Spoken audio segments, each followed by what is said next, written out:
Good morning or afternoon, everyone. Today we are excited to present our final research paper for microeconomics, where we explored real-world concepts by analyzing a business called Nucifera Cafe and Pastry. This group consists of me, Clarissa Sonichin, Aryan Trinanda Rahman, Berin Sandu, Hizul Irawan, Marinda Melati, Mia Aisyah Muhajir, Nirinda Aisyah Mahmud, Sultan Fajar Kairullah, and Zahwa Lucian. First of all, let's start with our literature review. In microeconomics, there are four main types of market structure, and I'll explain each one briefly. First, we have perfect competition. This is a market structure where there are many buyers and sellers, and all of them are price takers, meaning no single firm has the power to influence the price, and products are sold homogeneously or identically. There is perfect information, and there are no barriers to entry or exit, so new firms can freely join or leave the market. This structure is considered efficient because the price equals marginal cost, or P equals MC, so there is no deadweight loss. Next is monopolistic competition, which is highly relevant to industries like cafes or local shops. There are many sellers, and they offer similar but slightly differentiated products, which is why this market still has a low barrier to entry. Firms do have some pricing powers, but it is limited and based on how unique their product is. While they may make short-run profits, in the long run, those profits tend to disappear due to low barriers and high competition. In this structure, P is greater than MC, which leads to slightly inefficiency and excess capacity. The third structure is oligopoly. This is when a few dominant firms control the market. Products can be homogeneous like steel or oil, or differentiated like smartphones. The key here is interdependence. Firms don't act alone. They often engage in strategic behavior and use game theory to make decisions. There are a few possible outcomes. Firms might compete, collude tacitly, or even form formal cartels like OPEC. Whether the market is efficient depends on whether these firms choose to cooperate or compete. And finally, we have monopoly. This is a market where there is only one seller and there are no close substitutes for the product or service.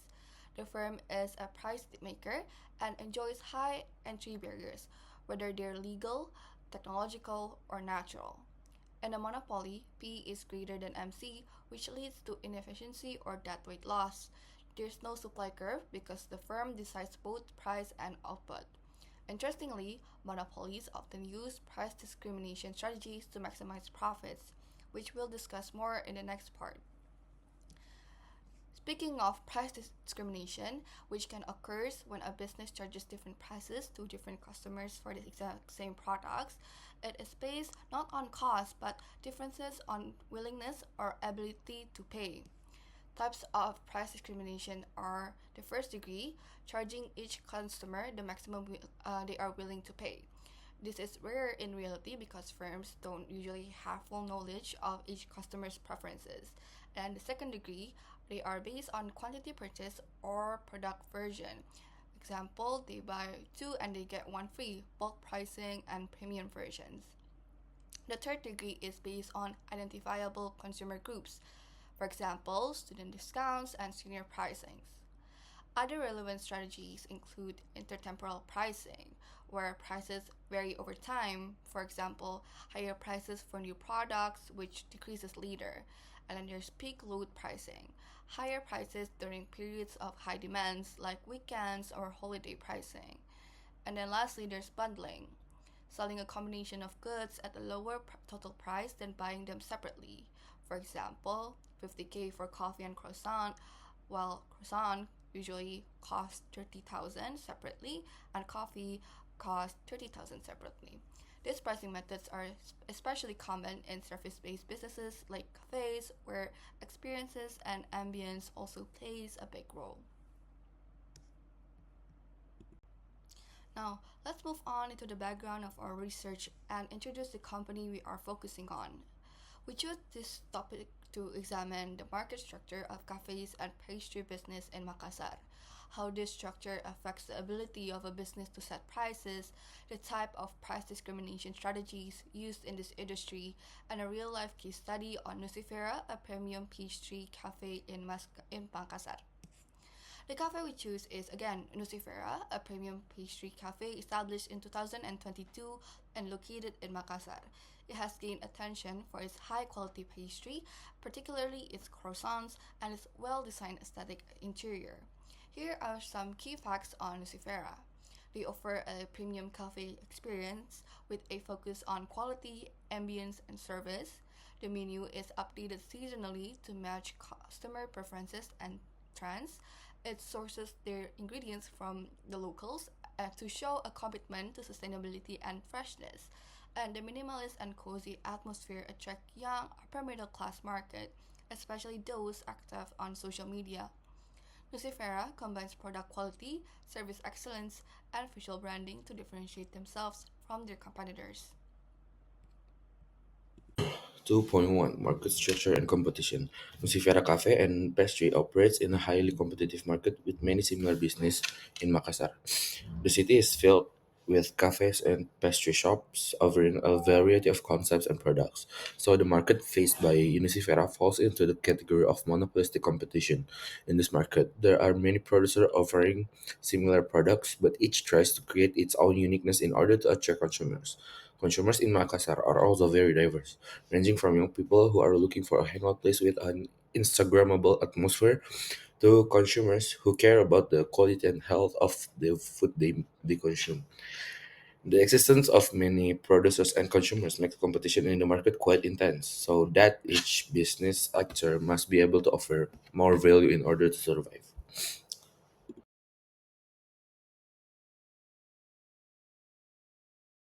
Hi, my name is Emilician and I'm going to be explaining for the price discrimination and also the second degree price discrimination. So for the second degree price discrimination is when businesses offer different prices depending on how much the customer buy. For example, if they buy in a bulk, it's going to be cheaper.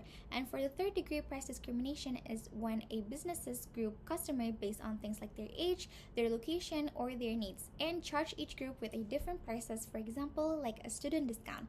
And at Nucifera Cafe, they offer special packages for events like family gatherings, weddings, birthday, and even Valentine's Day.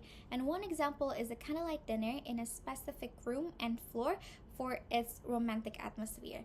This is an example of a second degree price discrimination because customer can choose from a different packages depending on how much they need, what they want, and also their budget. Even if the main items are similar, the price changes with the quantity, and this helps the cafe increase the revenue and also the customer get what they want. Thank you. Target specific customer groups, mainly women and young adults, by creating a cozy and attractive atmosphere tailored to their preferences. Offers discounts 20 to 25% off on weekdays, Monday to Tuesdays, to attract price sensitive customer like students and young workers. Adjust price based on customer segments and timing, maximizing revenue while maintaining customer satisfaction. This strategy helps Nucifera stand out among 200 plus local cafes, building loyalty and optimizing profits through tailored pricing and experience. Hi, I'm Mina Aisha Muhajir, and in this section, I will explain how several government policies affect small businesses, using Nucifera Cafe as our example. Now, Nucifera, like many SMEs, faces external factor beyond its control. Government policies like taxes, regulations, and digitalization programs have a real impact on daily business operations and decision making. Now let's start with the relevant government policies. First, the value added tax or VAT has increased to 12%. Even though this could raise cost, Nucifera decided not to increase its prices. Now this shows that they're focusing on long-term customer loyalty rather than short-term profit. Second, the government applies a final income tax of only 0.5% for MSMEs, with yearly sales under 4.8 billion rupiah. This makes it easier for small businesses to manage their taxes and helps support their growth. Next, there is deregulation in business permits. The owners said there are more than 200 cafes nearby in Makassar. That's a result of easier access to open new businesses. While this creates more competition, it also shows how the government is supporting entrepreneurship. We also see digitalization policies. The government encourages MSMEs to go digital. Nucifera has responded by actively using TikTok and Instagram for branding, helping them reach more customers without spending a lot on marketing. Now, lastly, labor policies like minimum wage rules influence how Nucifera manage its baristas and chefs. Ensuring fair wages and stable job is part of their sustainable approach to human resource management. Hello, my name is Marinda. In this slide, I want to explain about how government's policies affect different groups like customers, producers, and the government itself. First, the value-added tax increase. For customers, the good news is that Nucifera didn't raise their prices, so what they get for their money, what we call consumer surplus, stays the same or maybe even feels better. For producers like Nucifera, their profit gets smaller because they are covering the extra tax themselves, but they do this on purpose as smart move to keep their customers happy and loyal in the long run. For the government, it means more tax income. So instead of losing value from the economy, what economists call deadweight loss, it's more like shifting value from the businesses to the government. Next, it's about open market and strong competition. For customers, this is great. They get more choices, better products, and more even better service. For producers, it's more challenging. They have to be more creative and build a strong brand to stand out, but this can lead to better quality and innovation. For the government, more active businesses means higher national income and more taxes. Plus, it helps create more jobs, which is good for society. So, Nucifera Cafe has come up with smart ways to deal with these challenges. First, even when value-added tax went up, they didn't increase prices. This shows they care about their customers and want to build trust. Second, they make their menu special, not just tasty, but also healthy, beautiful, and friendly for vegan and vegetarian customers. This makes them stand out from other cafes. Third, they use social media really well, especially like TikTok and Instagram. They post often and keep their brand looking cool, especially for younger people. Lastly, they sell more than just food or drinks. They sell a lifestyle. They create a sense of community, which makes customers feel like they belong. So even though the rules are tough, Nucifera is staying strong by being creative and customer focused. Hello, and now I'm going to explain the relevance and the contradictions that are found within the company. So, the company itself fits into categories of the monopolistic market. While it might seems like it's a perfect competition, but Nucifera cafes have a unique selling point, which makes it different from a perfect competitive market, which makes it into a monopolistic market. And so this unique selling point that they have is basically their themes and their uniqueness, which is the way they serve their customers, the building itself, the cafes, is very pink and colorful, which creates a bright and energetic situation. And not only that, but Nucifera cafes also provided many healthy and vegan food, which is very rare, and also drinks for people that want to have a more healthy option. They also provided different price discrimination, such as there's going to be different prices when there's Valentine's, birthdays, or different prices when there's a Ramadan event. There's going to be discount. So like, yeah, the bundling and events, that's where it comes in. And for example, like when there's Ramadan, there would be discounts on it for and packaged meals that would make it basically cheaper rather than when you buy it a la carte. And Nucifera Coffee also has its collaboration with some of the products being a blush that they added in the bundle. So basically, for example, when you buy a coffee, you're gonna have for 30,000, you're gonna have like a free blush. That's more focused for women, actually. Yeah. or men. And yeah, that's all. Thank you. So overall, at Nucifera Cafe and Pastry, we can see how microeconomic concept work in real life.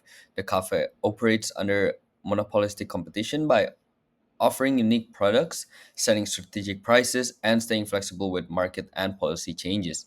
And to stay competitive and to stay ahead, Nucifera can introduce seasonal or local menu items and also strengthen digital marketing to build customer loyalty and use dynamic pricing during peak hours to attract more customers and boost their overall revenue.